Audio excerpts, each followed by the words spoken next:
Olá, este é um vídeo em que nós apresentaremos um trabalho desenvolvido acerca do tema de arquiteturas de software orientadas a domínio.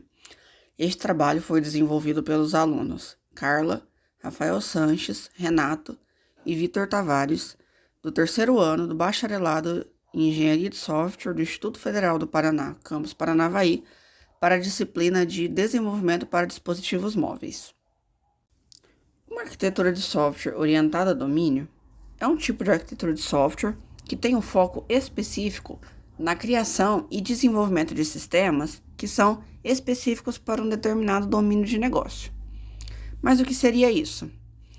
Seria uma arquitetura que direciona o desenvolvimento do sistema de forma que busca organizar, capturar e reutilizar conhecimento que está intrinsecamente relacionado a esse domínio em que o sistema vai estar situado, de forma que esse sistema, esse software, ele seja desenvolvido de forma coerente e eficiente para o domínio em questão. Dentro das arquiteturas de software orientadas a domínio, nós temos o DDD, que, traduzido para o português, significa Design Orientado a Domínio. E esse tipo de design, ele defende que os desenvolvedores de software, eles devem ter um entendimento, um conhecimento profundo sobre o domínio em que o sistema está incluído, obtendo aí, conhecendo, buscando entender sobre esse domínio através de conversas com especialistas, com pessoas que estão inseridas nesse domínio em questão. Nesse caso, o design do sistema, ele vai ser moldado, ele vai ser todo pensado a partir desse domínio, a partir desse contexto de que o software está inserido, e não por determinada tecnologia. A tecnologia, ela é colocada, né, como um pouco mais de lado, independente da tecnologia, deve ser pensado principalmente e primeiramente no domínio. Para ilustrar um pouco melhor, a gente pode pensar, por exemplo, em um sistema de contabilidade pública. Nesse sistema de contabilidade pública, seria interessante, antes de pensar em tecnologia, antes de pensar em toda a modularidade e estrutura do software, antes de tudo, conhecer qual que é a rotina da contabilidade pública, o que o contador do serviço público ele faz diariamente, quais são as necessidades, quais são as etapas, e tudo isso, toda essa coleta de informações feita de forma prática, entendendo a situação, entendendo o contexto, a rotina real que existe dentro do domínio para o qual o software será desenvolvido, aí sim será moldado e projetado o sistema. Tratando agora de forma mais técnica, o que é o design orientado a domínio, esse design ele possui diversos conceitos e práticas de como a arquitetura do software, nesse contexto orientado a domínio, como que essa arquitetura ela deve funcionar para ser, de fato, orientada ao domínio. E entre os principais conceitos e práticas que temos, a gente destaca linguagem ubíqua, entidades e objetos de valor, agregados, serviços e repositórios.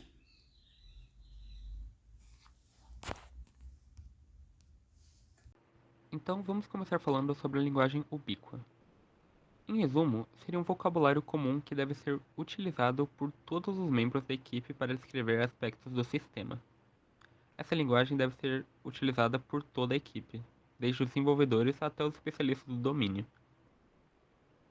Mas por que isso é tão importante? Bem, é muito comum que as equipes internas de um projeto elas utilizem termos diferentes para se referir às mesmas coisas. Isso pode ocasionar em um desentendimento e, potencialmente, afetando e prejudicando o desenvolvimento do sistema. Por exemplo, no desenvolvimento de uma loja online, termos como cliente, pedido e produto devem ter o mesmo significado para todos. Se uma parte da equipe, ao invés de falar cliente, dizer usuário ou consumidor, inconsistências irão surgir no modelo, o que pode levar a problemas sérios na implementação. A linguagem oblíqua resolve esse problema ao garantir que todos falem a mesma língua, utilizando termos que refletem com precisão o domínio do negócio. Passando agora para as entidades e objetos de valor. As entidades, primeiramente, são objetos que possuem uma identidade única e distinta, visto que o ponto crucial delas não são seus atributos, mas sim a sua identificação própria. Resumidamente, para uma entidade, o que importa não são seus valores, e sim a sua existência em si. Por exemplo, imagine que em um sistema de gestão de pessoas, há duas pessoas com exatamente o mesmo nome. Mesmo assim, essas duas pessoas são tratadas como entidades diferentes, porque possuem identidades diferentes. Seus IDs também seriam diferentes. Por outro lado, para os objetos de valor, é justamente o oposto, visto que não possuem identidade própria e eles são baseados completamente de acordo com seus atributos. Por exemplo, se dois endereços são idênticos, possuem a mesma rua, número e cidade, eles são tratados como o mesmo endereço, não tendo necessidade nenhuma de identificar cada endereço com seu ID próprio.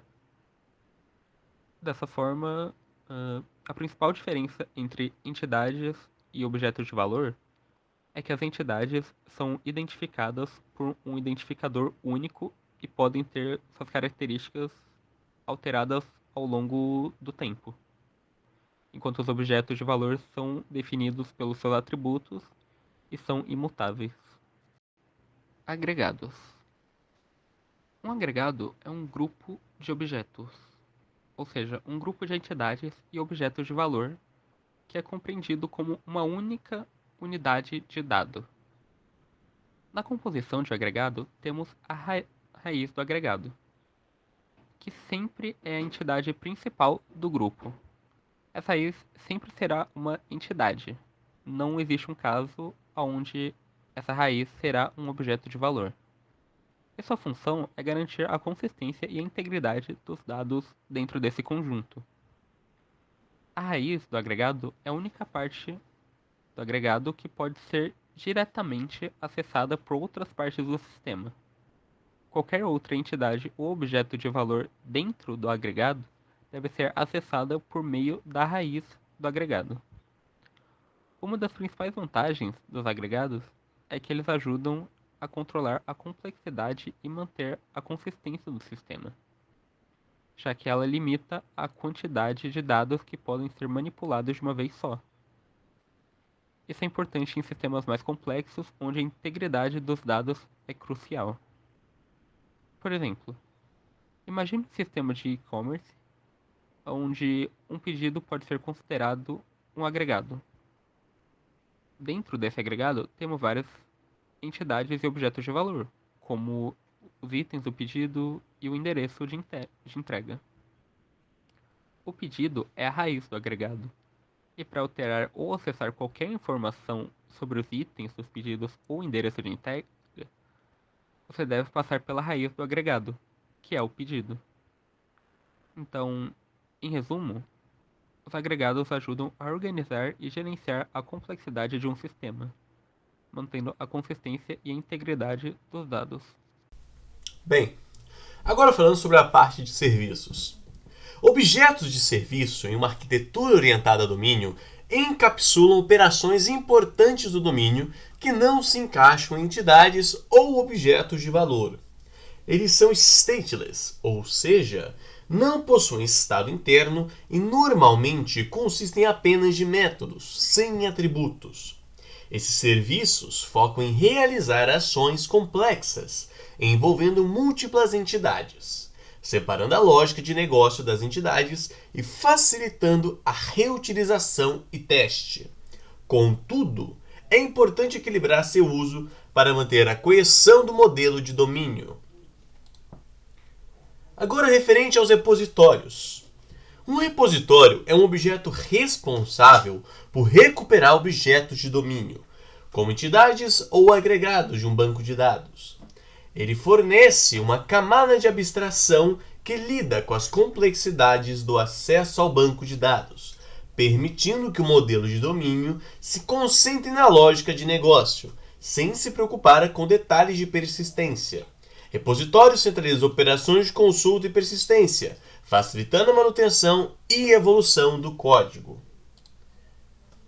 Algumas das vantagens e desvantagens que podemos citar. Como vantagens, ele facilita a comunicação e entendimento entre suas partes, facilita a integração de novos membros na equipe, o código é mais simples e confiável e possui maior flexibilidade.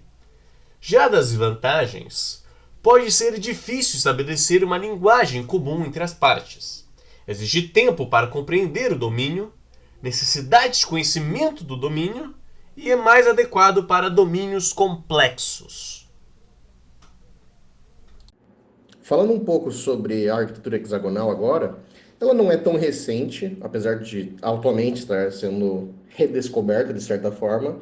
Ela já é dos anos 90 e ela é muito relacionada à Clean Architecture do Uncle Bob. Pois a ideia dela é você fazer um sistema que tem bastante reusabilidade de código, uma independência de tecnologia, uma coesão entre ela e um baixo acoplamento, ou seja, não tem uma dependência grande ali. Para fazer isso, ela divide as classes em dois grandes grupos, né? Você tem as classes de domínio, que são a estrutura central, eu vou mostrar posteriormente num gráfico, a estrutura central do sistema, é o que é as regras de negócio do sistema, aquilo que precisa funcionar do sistema. E as outras classes, que podem ser chamadas de classes secundárias, mas que são basicamente classes de infraestrutura, comunicação, tecnologia, coisas externas, tipo banco de dados, API REST, essas comunicações que não são da regra de negócio, mas sim tecnologia do sistema, são separadas das classes de domínio, que são a estrutura central do sistema. Para fazer essa comunicação, a arquitetura hexagonal tem o que a gente chama de portas e adaptadores. Inclusive, ela pode ser referenciada, além do nome arquitetura hexagonal, como arquitetura de portas e adaptadores. A ideia dela é, você tem portas de entrada, portas de saída e os adaptadores. Portas de entrada é tudo que precisa chegar ao sistema, ou seja, uma comunicação externa que o sistema vai utilizar lá dentro dele, na parte de serviços. Então, ele precisa ter uma entrada, um caminho de entrada. Essa é a porta de entrada. E as portas de saída são as que o sistema quer interagir com o mundo exterior, então ele utiliza essa porta de saída para poder fazer as comunicações para fora. E os adaptadores são o que faz essas conexões. Ou seja, ele pega uma porta de entrada ou porta de saída do domínio e comunica com as tecnologias externas. Por que isso é muito interessante? Você não fica dependente das tecnologias. Você tem um nível de abstração que você pode entender esses adaptadores até como um adaptador de tomada, por exemplo. Que você vai ter uma tomada que vai passar a energia que você precisa, só que se você fosse ter vários dispositivos com várias entradas diferentes, você teria que ficar trocando aquela tomada. E pensa assim, você alterar uma tomada é muito mais caro do que você simplesmente ter um adaptador universal que você pode conectar todos os dispositivos ali. Essa é a ideia do adaptador. É você poder fazer toda a comunicação por meio dele. Então a classe de domínio tem as suas portas de entrada e saída, você tem o adaptador e qualquer tecnologia vai ser conectada naquele adaptador. Então você não precisa ficar mexendo na parte cara, que é a classe de domínio.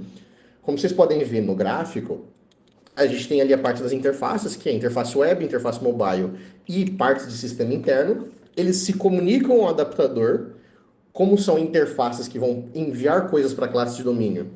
Eles vão estar entrando na porta de entrada, e você tem a porta de saída, que vai ter a comunicação para o banco de dados, que é para onde a classe de domínio interage com o mundo exterior. Então você tem interações do mundo exterior para a classe de domínio e da classe de domínio para o mundo exterior.